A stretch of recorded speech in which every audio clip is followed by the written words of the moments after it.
Skinwalker. My father told me a story once. I'll never forget it, for a few reasons. I think it's the first story he ever told me as a child.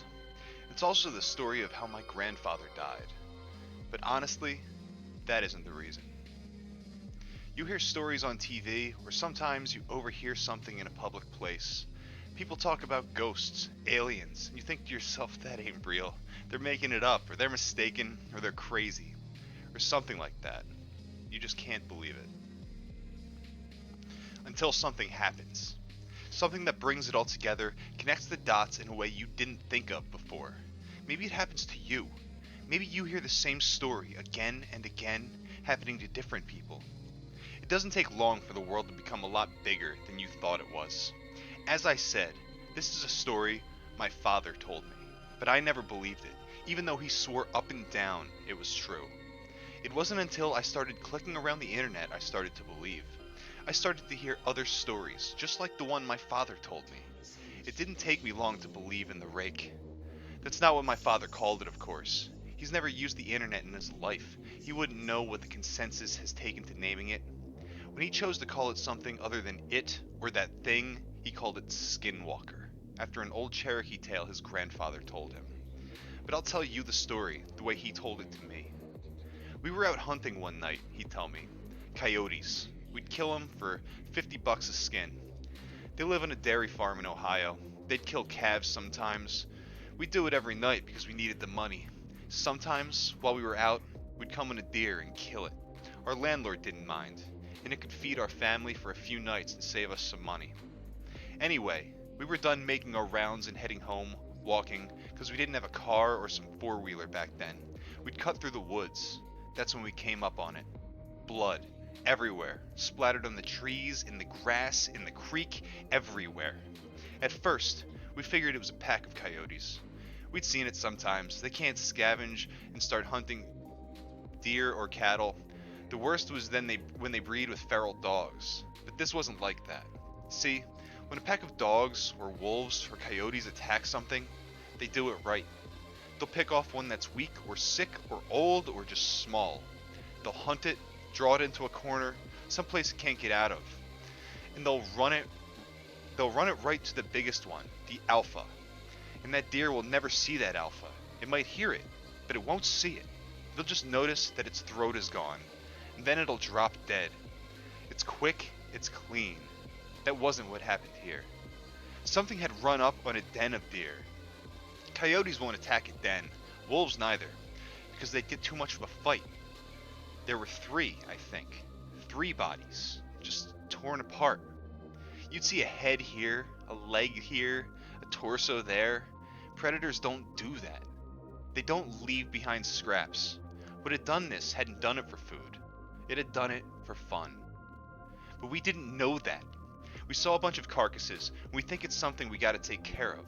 I remember my dad telling me to go home. He thought it was a pack of feral dogs.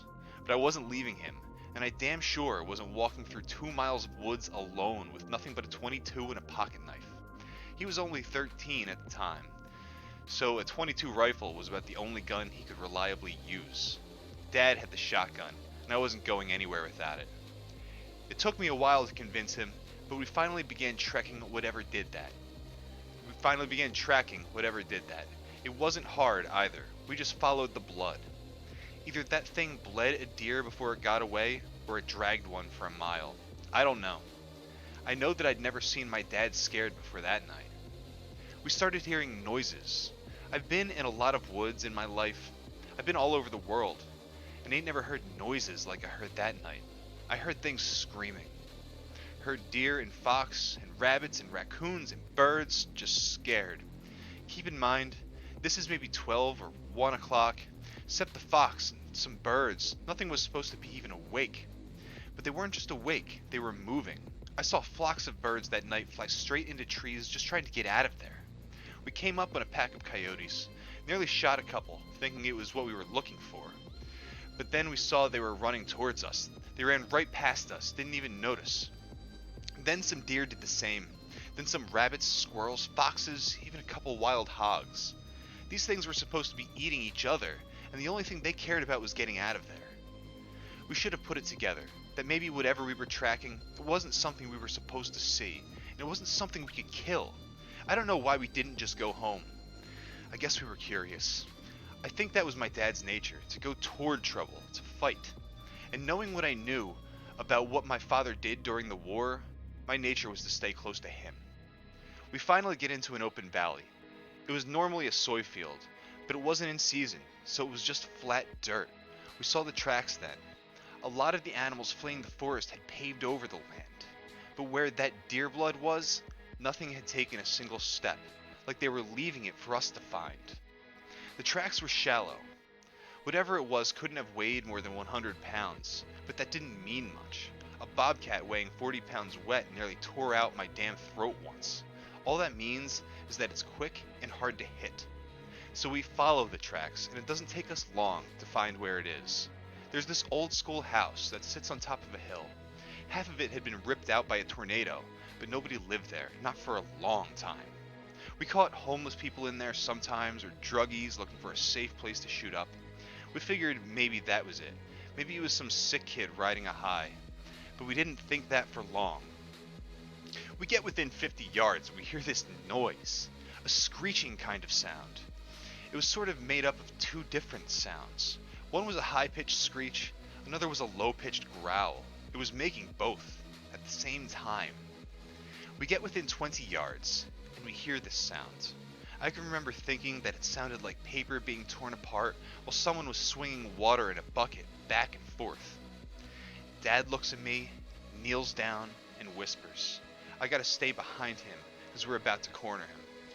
Any animal we fight when it's cornered, especially when it's a predator. But we can tell by the tracks that it's just one.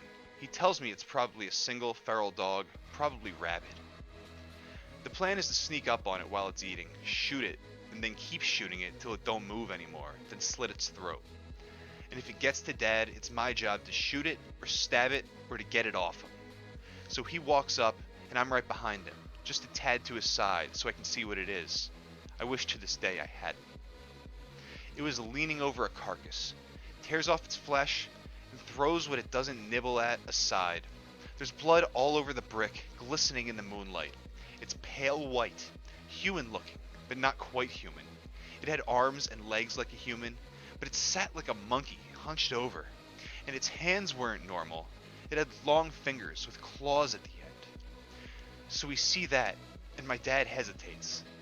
He wasn't about to fire on a person, so he clears his throat to try to get it to turn around.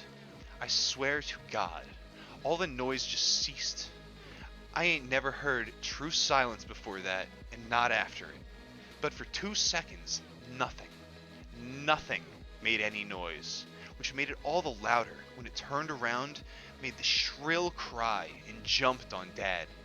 He got a shot off. I think he missed. If he hit the thing, it didn't mind, but it was on him, tears parts of him off. I start shooting it with the .22, point blank, but it barely bled the thing. I got off 5 rounds, and then I started hitting it with the gun butt, but it wasn't budging. It didn't even register that I was there. It's clawing at my dad, taking off bits of his flesh. It starts on his torso, ripping off the skin, his tit, then it moves up. It tore off his throat, it tore off his nose, his eyes, it scalped him. Then it started digging in, ripped off the bottom half of his jaw, the little bones, and that tube in your neck, then his ribs. I don't exactly remember what happened, but somehow my dad's knife ended up in this thing's shoulder. My dad ends up on my back. I'm running, and by God, I'm running faster than I'd ever run before or after, and it's following me. I end up back in the woods, opposite the ones we've been in. I'm heading toward the landlord's house, because it's half a mile away. I can hear this thing screeching and moaning. I hear these tree branches crack and get thrown around. It sounds like someone's taking an axe to every single tree I pass. It's cracking so loud and often, but I just ain't looking back. Finally, I trip into gravel. I look up, and there's my landlord and a bunch of his buddies drinking around a campfire. I scream, and I cry, and they come over. I'm telling them to call an ambulance, and he looks at me, and I'll never forget what he said. "What is that on your back?" he asked me. Just as he said it, he saw one of those god-awful flannel shirts my dad wore everywhere. It was what was left of my dad. most of his head, his torso, but nothing after the waist. Suddenly we hear it, screeching. He grabs me, my dad gets thrown onto the ground. I'm fighting him, crying, because I think we can still save him somehow. But my dad had been gone forever since I picked him up. He has to pick me up and throw me inside before I come with him. He and his buddies, we're all inside and they're locking the doors and getting the guns. The landlord's asking me what happened, but I just don't know what to tell him. He pieced enough of it all together to understand that there was something dangerous there. All the lights in the house are on, and someone calls the cops. They'll be there, but in 15 minutes. We look outside and see it walk in front of the fire they'd made. Don't know what it is. One of them says it looks like an ape. Suddenly, something goes through the window. We shoot at it, but it ain't the thing. It's my landlord's dog. Just the body, though, not his head or legs. We start pushing things in front of the doors and windows when we hear something in the garage. I remember one of his friends saying that the doors were open. We hear metal and glass just get ripped apart. We put a couch and a TV in front of the door to the garage. It banged around some more, but then it got quiet. Not silent like it was before. We could hear it move around some, and the guys were talking, making sure the guns were ready. Someone hands me a pistol. No sooner did I cock the hammer back, did we hear something shatter upstairs. Then we heard it screech again, except it was louder, and it didn't echo and fade out, because it was inside. We all rushed to the one door leading upstairs. We got to it just as the thing did. It opened just a bit, and 4 or 5 men just slammed into it. It got its hand through. Someone with a shotgun took care of that, put the barrel right up to its wrist and pulled the trigger. Cut its hand clean off. That only pissed it off, though. It started pushing on the door, clawing. We were on one side, pushing as best we could, and it was on the other, doing the same. That wood just wasn't going to hold, so someone tells us to keep our heads down. Suddenly the top half of the door is just gone. My ears are ringing, and there are splinters everywhere. 2 or 3 of them just unloaded on the top of that door. I don't really know where it went after that. The police got there. I was still glued to the door, what was left of it. The sun was up before they got me off it. They put me in a hospital for a while. A lot of people talked to me, but I didn't talk back. Not for a long, long time. When I got back home, I got a job for the landlord working on the farm. We didn't talk much, not about the thing.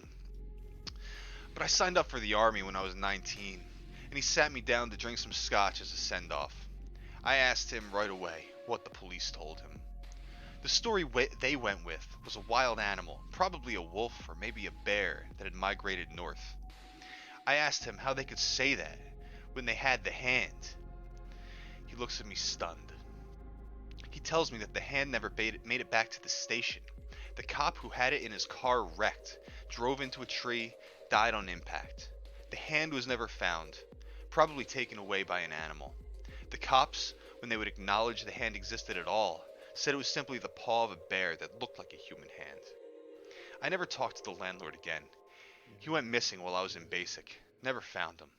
They said he owed some people some money and just ran away, but I don't think it's that simple.